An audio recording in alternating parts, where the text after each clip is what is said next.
वचन, ये वचन प्यारा वचन, ईशु मसीह का प्यारा वचन, पाव को दीप को राह को रोशन, ये है मसीह का प्यारा वचन, ये है वचन।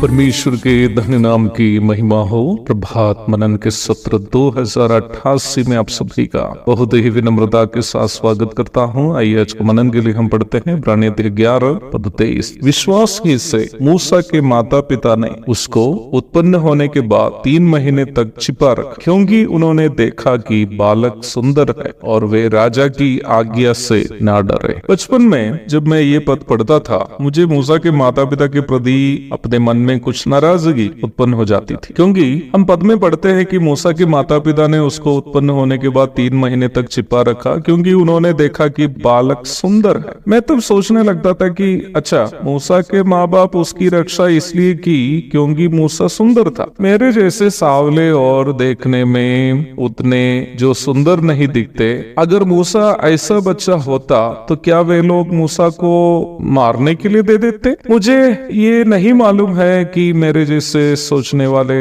लोग और भी है कि नहीं, मुझे तो जरूर लगता था। परंतु जब इस पद पर मैंने गहरा अध्ययन किया, मुझे ये बात समझ में आई कि बचपन में जो मैं सोच रहा था वो केवल मेरा बचपना था। इस घटना का ऐतिहासिक जिक्र हम निर्गमन 2 में देखते हैं। यूसुफ एवं उनके जमाने के लगभग सभी लोगों की मृत्यु के बाद लगभग 4 सदियों के पश्चात मिस्र में एक ऐसा राजा शासन में आया जो इसराइलियों से नफरत करता था। अब इसराइलियों को किसी प्रकार की सौभाग्यताएं नहीं मिल रही है जो उन्हें यूसुफ के जीवन काल में मिल रही थी। अब इसराइल मिस्र में केवल गुलाम है। इसराइल के लोगों की शारीरिक तथा बुद्धि क्षमता फिरौन में डर पैदा किया, इसलिए वह चाहता था कि इसराइलियों को हर संभव परेशान करे और सताए। अपने क्रूर कामों को जारी रखते हुए उन्होंने यह भी आदेश दिया कि इसराइली महिलाओं से जन्म लेने वाले नवजात लड़कों को भयभीत करने वाले बड़े बड़े मगरमच्छों से भरी नील नदी में सेक कर मार डाले। निर्गमन 2 अध्याय का शुरुआत इस परिप्रेक्ष्य में। मूसा के माँ बाप का नाम अमराम और योकेबेद था। निर्गमन 6:20।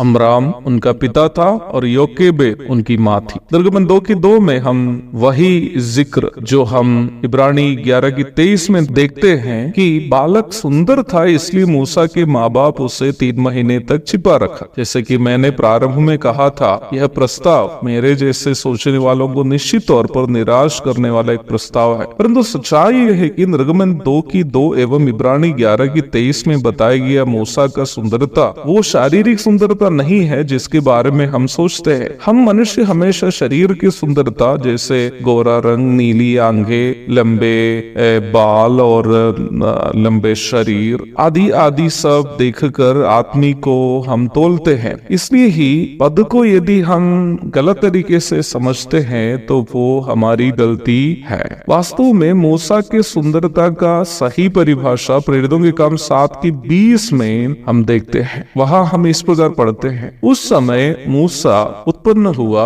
वह परमेश्वर की दृष्टि में बहुत ही सुंदर था। वह परमेश्वर की दृष्टि में बहुत ही सुंदर था। वह 3 महीने तक अपने पिता के घर में पाला गया। अंग्रेजी के न्यू किंग जेम्स वर्जन अनुवाद में ये बहुत ही स्पष्ट रूप में समझाया गया है। At this time Moses was born and was well pleasing to God, and he was brought up in his father's house for 3 months। अर्थात मूसा का जन्म परमेश्वर को प्रसन्न करने वाली एक बात थी और उस प्रकार उसके पिता के घर में 3 महीने तक उसे पाला गया। लगभग 400 वर्षों से गुलामी में रहकर इस्राएल के लोग तबाह हो चुके थे। उनके रोने की आवाज स्वर्ग तक पहुंच गई थी। मूसा का जन्म वास्तव में इस्राएल को गुलामी से छुड़ाने के सिलसिले में परमेश्वर की योजना का भाग था। इसलिए ही मूसा परमेश्वर की नजरों में सुंदर था। परमेश्वर कभी कभी भी कोई इंसान का केवल शारीरिक सुंदरता देखकर उसको मान्यता नहीं देता है। दाऊद को राजा के रूप में अभिषेक करते समय परमेश्वर यह बात स्पष्ट रूप में शमूएल से कहा था। पहला शमूएल 16:7। यद्यपि मूसा और दाऊद दोनों शारीरिक रूप में भी सुंदर तो थे ही, परंतु उन पर प्रसन्न होकर उन्हें अपनी सेवा के लिए परमेश्वर इसलिए नहीं चुना था क्योंकि वे सुंदर थे। परमेश्वर मूसा पर हो या दाऊद पर इसलिए प्रसन्न था क्योंकि वे दोनों परमेश्वर की योजना के भाग थे। मूसा के माँ बाप जब मूसा का जन्म हुआ, परमेश्वर पर अपना विश्वास के कारण यह बात समझी थी कि मूसा इस्राएलियों के संबंध में ईश्वरीय योजना का भाग है, अर्थात इस्राएल की आजादी मिस्र से कराए जाने के ईश्वरीय योजना में मूसा एक हिस्सा है। इसलिए वे लोग राजा के आदेश का भी इनकार करते हुए, राजा से नहीं डरते हुए बच्चे को 3 महीने तक अपने ही पास छिपा रखा। मुझे सुनने वाले प्रिय मसीही माता पिताओं से मैं पूछना चाहता हूँ, क्या आप जानते हैं कि आपके बच्चे परमेश्वर की ओर से आपके लिए एक दान है? क्या आप जानते हैं कि प्रत्येक बच्चा इस संसार में किसी न किसी ईश्वरीय योजना का भाग है? मेरा और आपका दायित्व ये नहीं है कि अपनी इच्छा के अनुसार या बच्चों की इच्छा के अनुसार उन्हें बढ़ाए, बल्कि हमारा दायित्व यह है कि हमारे बच्चों के प्रति परमेश्वर की इच्छा को हम जाने और बच्चों को परमेश्वर की योजना के लिए अपने आप को तैयार करने हेतु उनकी अगुवाई करें। तब ही हम माँ बाप के रूप में परमेश्वर को प्रसन्न करने वाले बन पाएंगे, जैसे मूसा के माँ बाप ने किया है। एक और शुभ दिन की धन्य कामनाओं के साथ आज का मनन में यह समाप्त करता। प्रभु आप सबको आशीष दे। आमीन।